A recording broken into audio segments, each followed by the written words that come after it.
What is my source of creativity? Today, it's all about frustration. I look at the world, I peer into different products, and I say, what's wrong with this product? Or why doesn't this product exist? I keep getting frustrated. But how is that frustration born? How do you tune into that frustration? It all started when I was a little kid.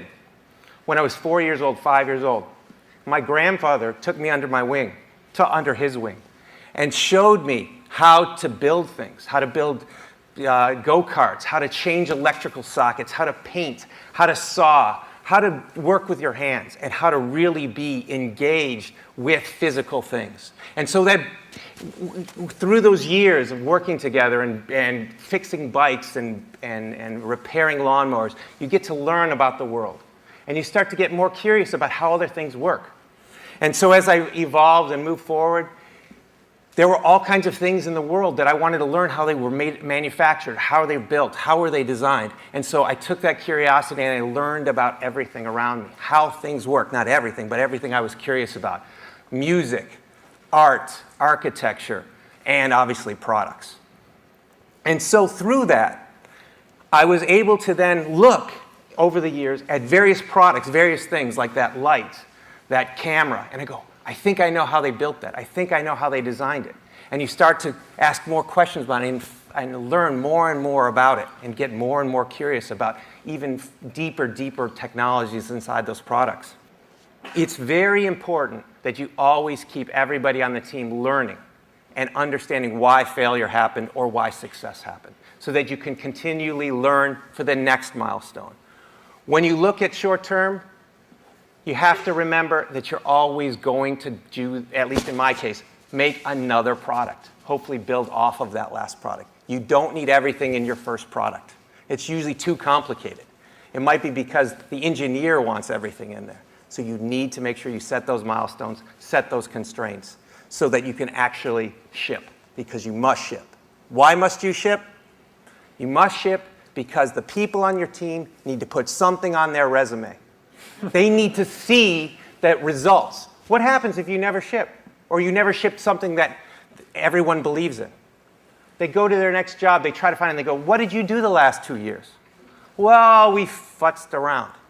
We didn't really get to a milestone. You, as a leader of a team, you absolutely must get your team to ship. Ship whatever that is, to learn and to acknowledge the people on the team that they did something. Whether it was right or wrong, but they did something, and that they can show other people that they did something and they learned from it. It's a thoughtful passion. It's not an egotistical passion. It's a passion where you're really, how can I say, thoughtful, introspective about what you're trying to do and communicate it to those people who you're trying to get to join your team, either join your team or join the team to actually approve it and move forward. So that's the first thing. The second thing is presentation. You need to make sure that you've looked at all of the details. You want the person on the other side of the table to go, they don't just understand what it's going to take to build the product or project.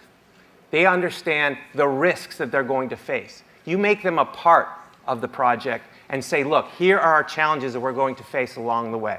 These are the ways we're going to mitigate those risks. When they see that you're looking at those, they start going, wait a second, this team is different. They think about the problem differently. It's not all just, sunny, happy days and it's just all going to happen. Because if you're doing something differentiated, it will be tough. It will be difficult. You need to bring them along. You need to tell them what your challenges are. So that's two, passion, presentation. The third one is partnership.